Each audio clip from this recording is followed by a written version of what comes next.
Welcome to Lift, where we lift communities, leaders, and business entrepreneurs. My name is Sarah Layson, and I am the host of the Lift podcast, the podcast that we just started today. And I've got my closest, dearest friend that I do life with and also business with, Meredith Vezina, here with me today, and I am thrilled that she's going to flip the script today, and she's going to interview me to share why we have decided to go down this journey of Lift. And before we get started, I want to share what Lift stands for. It stands for laying foundations, investing in people, forging culture, and transforming communities. That's a lot to remember.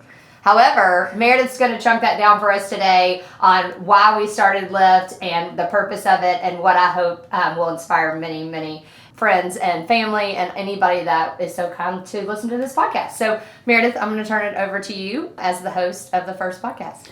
Thank you, Sarah. And may I say, I'm super honored to be here as the first interviewer of Lift, because I truly love podcasts. I've listened to a lot of them myself.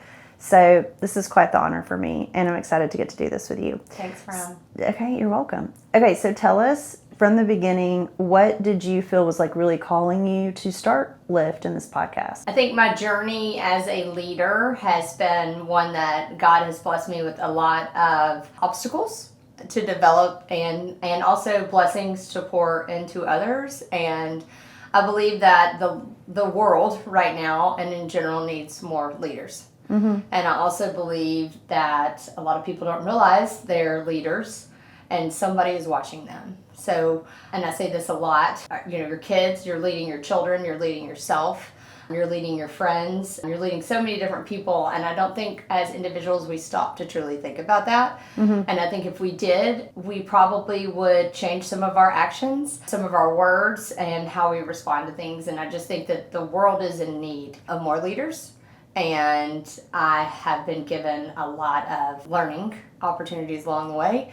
And I look forward to sharing that journey with everybody here. So my heart is that our communities need more leaders, and I hope that this podcast will impact more people to go inward and realize that they too are a leader in their own right. Okay, awesome. So you feel like this podcast is a platform to help people all over the world, anywhere, in terms of leadership within their community. Would that be accurate? Yes. So I believe in being a bridge. And I think about the city of Memphis and the beautiful tapestry that it's made of. And leaders should obviously weave through our city and impact so many different people. And I think a lot of people impact others without realizing it, either negatively or positively. So my heart is that, yes, that we start to serve in our communities. We step up and serve in our communities, and we lead well and serve well. And so, yeah, my hope is that within our communities, because I think in order to gain a larger reach and impact, we have to first see ourselves as leaders and make choices as leaders, and really truly share in others' perspectives, and interweave, if that's even a word, I don't even know, being the thread that binds people together. It's beautiful. I love that. Okay, Sarah, was there a specific moment in your leadership journey that you realized it was more than just accomplishment and achievement? And what was that moment for you? I think there's a couple of moments that I would say were awakening moments, is probably the best way to say that. Mm-hmm. I remember, when I first got a leadership role when I was young, and my mom told me I couldn't be the captain because she was the sponsor, and I realized leadership looks a lot like being on the backside, and you lead from and through others, and sometimes it's not the accolades, right? It's the how many people can you inspire, how many people can you help truly change their lives. So at a young age, I went through that, and then even now at an older age, I'm not that old, but I've been through a lot. Leading while my parents have had the struggles they've had, leading through COVID was one of the crazier leadership journeys I've ever been on. I remember everything shutting down and me getting in front of a camera in a room by myself with one other person, and how am I going to instill calmness, peace, and hope with the people that I was so blessed to lead. That was hard. And then just, leading through so much unrest is a lot. And all I know to do, instead of sitting on the sidelines, is calling individuals. I don't know if this is the right way or the wrong way, but I do know if somebody is feeling a sense of unrest or, shakiness, quite frankly, and trust in the world, I've got to go direct to that individual and truly hear their perspectives and their thoughts and ease their minds and fears, because I don't think enough of us stop and do that. I mean, with all of the unrest, like, are we stopping to go sit and break bread with others, to truly walk in their shoes for a moment and give each other grace? I think that we're quick to judge and point fingers, and we're not quick to sit in grace. And when you sit and know one another and break bread with one another, the walls come tumbling down. And then we get to see from their lens. And it's a beautiful thing. And I have had that opportunity, and I've said this to you. Memphis is at the heart of this podcast for me, because Memphis is an incredible city with a lot of resilience and grit. And I know that there is a overarching thing in Memphis. We have a lot of grit. We have a lot of soul. There's a lot of soulful leaders in Memphis. And it's not lost on me either that there is a air about Memphis that one of the greatest leaders of all time was assassinated here, Dr. Martin Luther King. And I believe in God's plan, and I believe that Martin Luther King was the greatest leader, and I think that Memphis has developed some of the greatest leaders. And while that air is very heavy, I want to bring leaders together, and instead of dividing, I want to be a bridge. And I think there's so many of us that desire to do that, and I don't think we all talk about it enough. Right. So what I heard you say is like the importance of sitting down with others that are different than yourself. And that would be for anyone, no matter where they are in any position or role, that to have a greater understanding, respect for someone is to truly sit down, spend time talking with them, have conversation. So the irony of the fact that like we're doing this on a podcast video, it still says like the real value is in the day-to-day meetings, conversations, dinners, coffee. I think that leaders, it's specifically even CEOs, right? Like, we have so much on our plates, but the heart of the matter is our people. And when you sit with people and truly know people, it takes away the differences. And, it's a beautiful thing. Like, I intentionally insert myself in places where I don't look like anybody. I intentionally insert myself in places where I can get to know people that I don't know. I truly believe God created us with special, unique gifts, and I want to find that person's gift. I want to talk to that person. And I've actually heard your dad say this, you've got to come out from the clouds or from social media or for that place of us putting judgment on people, because that's our natural tendency, and start looking for good in people and truly getting to know people for who they are at their core. Because I truly believe God gave everybody a unique gift, and man, we are sure missing out if we're not going to find that in people. Okay, so I think another component of your leadership and forging communities is you recently, I think you've done it a couple of times, you did a workshop called Quantum Leap at Houston High School, where you specifically were talking to young students, and that is a great introduction to leadership in life. And so tell us a little bit about why that's important to you. Because that's the next line of leaders. I mean, I look at our kids and teaching them, which you do a great job of this, independence and confidence, and teaching them to dream is so critical quite frankly, even earlier than high school. And teaching they're young entrepreneurs. I mean, they're young leaders, and we can help them build the next community that we all so desire. And if we don't start there and we don't meet them where they're at, then the world is going to dictate it for them. And so how can we get to our young people and help them create a mindset of growth, abundance, grace, and grit? And how can we help mold them to truly hold that dream and not let the world dictate that dream? Because, I think you would agree, no matter what, the world is going to have some sort of, I guess, shaping of your perspective. Absolutely. And it's usually not a good one. And so how can we help young people protect it? How can we help them uncover their gift? And how can we help them develop it at a young age? I love Which that. I think my dad, that I meant to say this earlier, my dad did such a good job with that. My dad, being a football coach for 25 years, even with the kids, that's not even, at that point, not playing football for 25 years on the same team. That'd be weird. But watching him develop all these kids at such a young age, I still have people come up to me today, how he shaped and molded them as human beings. And we need more of that. I mean, we need more adults investing in our young people. Because a lot of these kids are being told they can't, they don't have access, or they never will. And that's just not the story I want our youth to have. Yeah, I love that. I know the kids at Houston High School really appreciate it too. So, and I know you're still in contact with a lot of them, and they check in with you and call you lovingly Big Mama. So, Quantum Leap is truly an incredible course. It shapes your vision, your mission, your values and beliefs. And children need that, and this is a friendly reminder to adults and families. If you don't have that for your family, naturally we're going to go off path, right?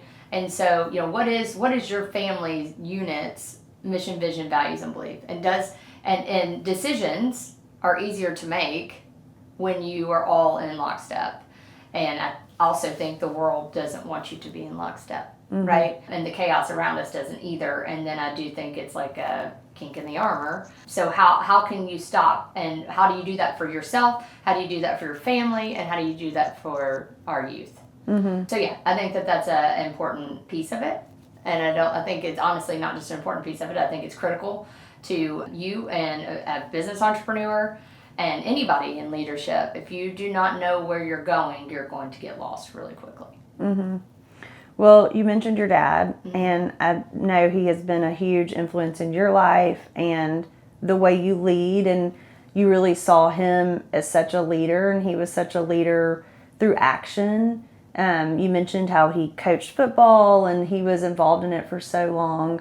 And then I think you continued to see him lead in so many other ways with, that's all the people he fed throughout the years, including us and all of our college friends. So I think that you continue to do so many of those things, and I continue to see you do that. So I can tell what an influence he's had on you and your leadership style.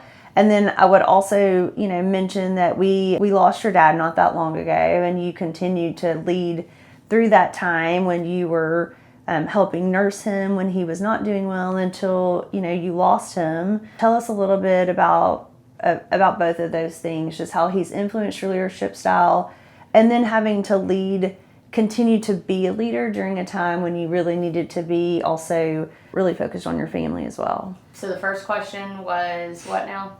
How your dad has continued to influence your leadership. So I would say I feel like my dad lives in me, like we're kind of one and the same. He has a knack for reminding me to not get too big for my britches. He had opportunity to sit at CEO style tables, and he sat with the people. And I think that is so important. Like when you're leading, don't forget the people. The people are everything. The people are the heart of the organization. That is what forms culture. And I know he sat with so many different people because he knew how important it was. And then he intentionally brought in different people so that he can continually grow in his leadership. I mean, the man was a welder and a coach as a welder at that. And what I mean by that is he consistently coached all these men in the shop on how to do life better. And I feel like that's my obligation, because I'm on a journey and I'm failing miserably at all the things and I'm winning at the things.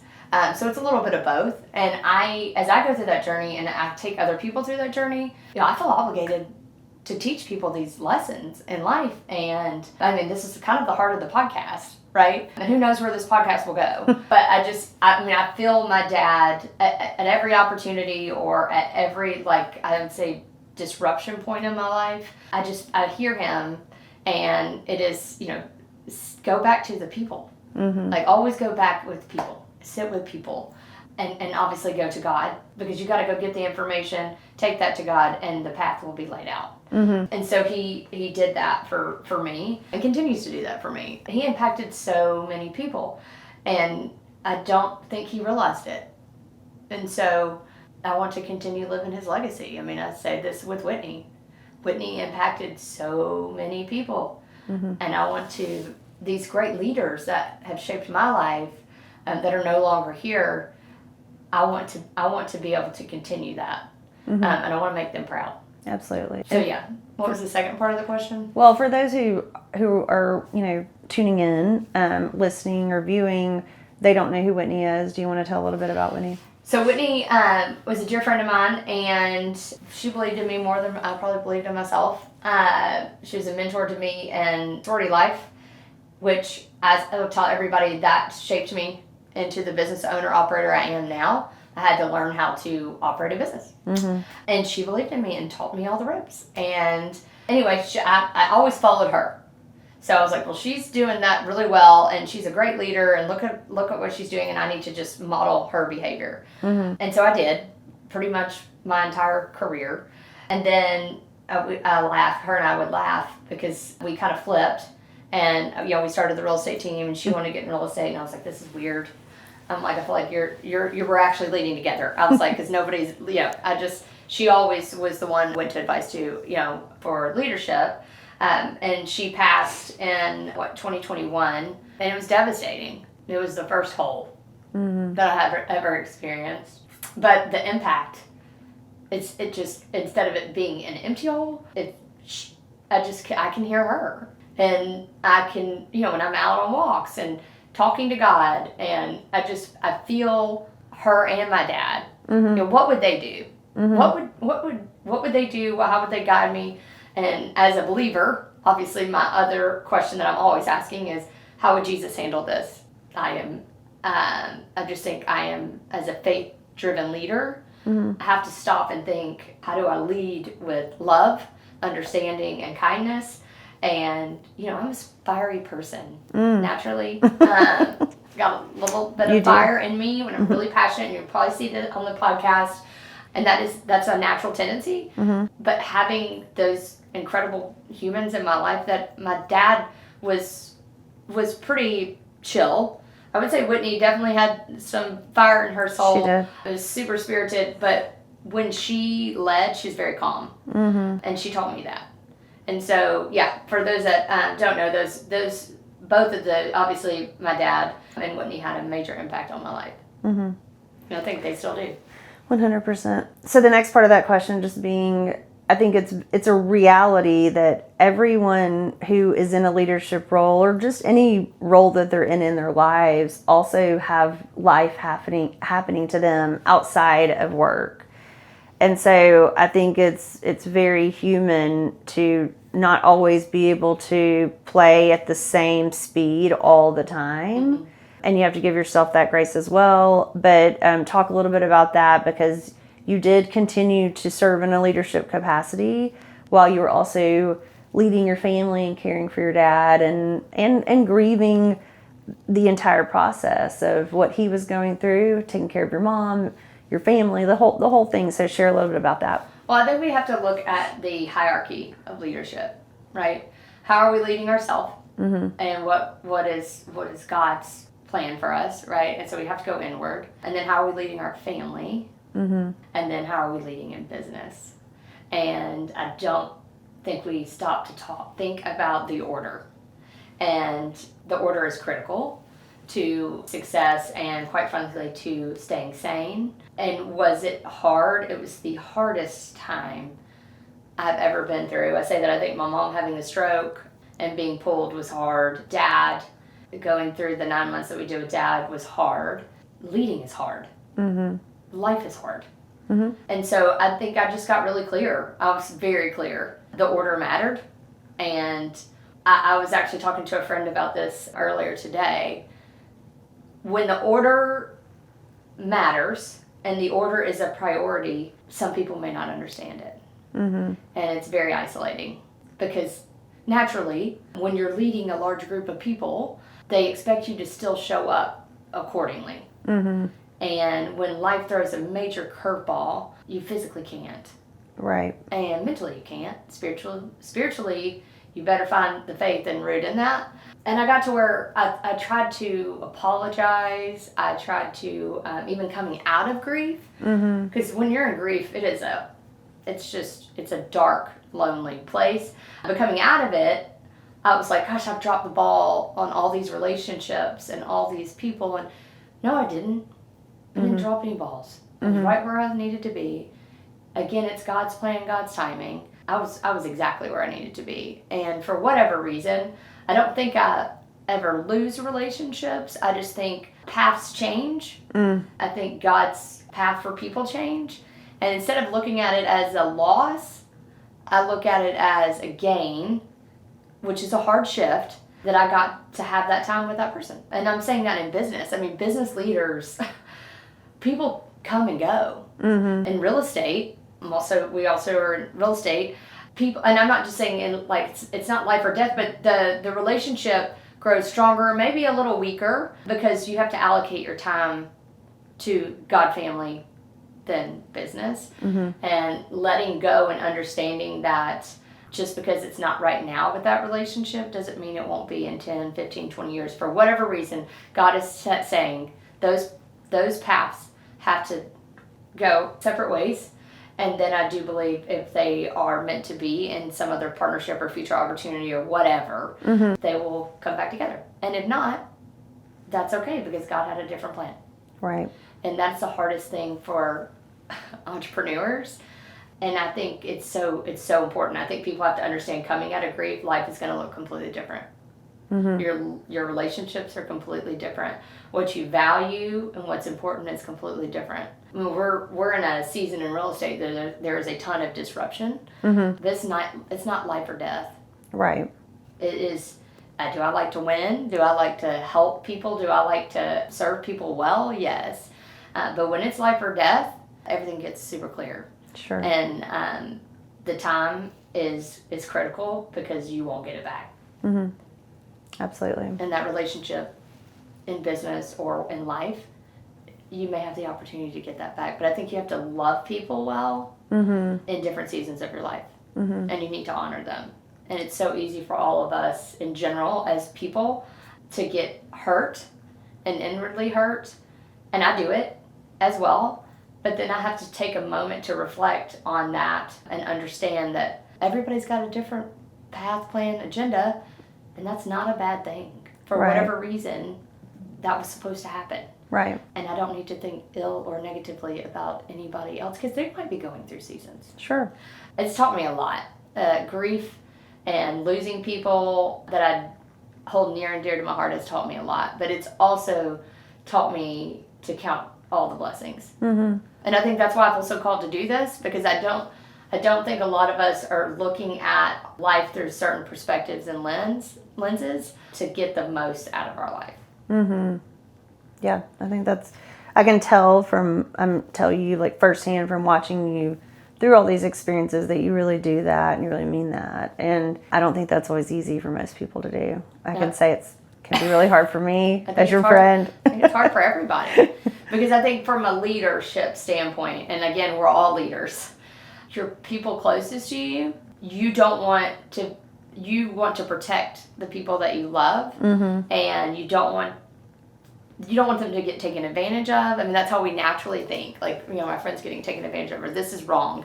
And while it may be, and I'm not saying in any given circumstance, but while that may be, there's probably another perspective on the other side that we're not looking at. And I think the quicker that we can release those things, the better off we all are. And it's not easy to do.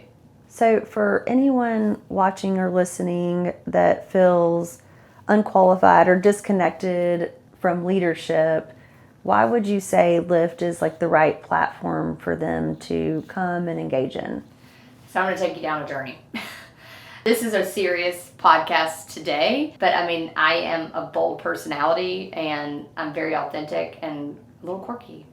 And so I'm going to lead with heart, and I'm going to share the journey, and I'm going to share other leaders' journeys and other leaders' stories. And if you want to go on this journey with us and develop self, I would encourage you to come back to the podcast. I think that you're just going through people's stories and learning ways that they've led well and ways that they've led poorly, because we all have. It breaks down that wall too, that we all have to be perfect. So I do, like I said, this one's a more serious podcast episode. I would like to have you back when you and I are our goofy selves, and you should see some of the outtakes on this one, because we couldn't get it together because we were giggling. Really soft. And leadership is fun. Leadership is pretty awesome to get to know so many people and so many different stories. And don't limit yourself thinking that you're not a leader, because you're missing out on a lot of relationships and a lot of fun, a lot of opportunity, and a lot of impact. Well, I'm really excited to see how Lyft influences so many different people and transforms communities and all the other wonderful things that the letters stand for. And I'm really honored that you had me be your first co-host for this. Thank you for having me. I look forward to like a lighter episode of fun. But thanks so much for having me. And you're an incredible leader. And I know this is going to really reach a lot of people. So I think it's going to be fun to watch. Well, I had you on first because you are an incredible leader as well. And you're so special to me. And you lead me well. Thank you, friend. So that's all we have for our first podcast. Hopefully we didn't botch it too much. A lot of outtakes and laughs. We'll probably have those on some of our stories here pretty soon. But I do want to wrap up. I'm so honored that you took the time to listen to this podcast. I'm all open and all ears for anything you want to hear in terms of leadership, business, entrepreneurship, and building communities and being a bridge. And I ask that you all step up and serve well. Much love to you all. I hope you're having a fabulous day.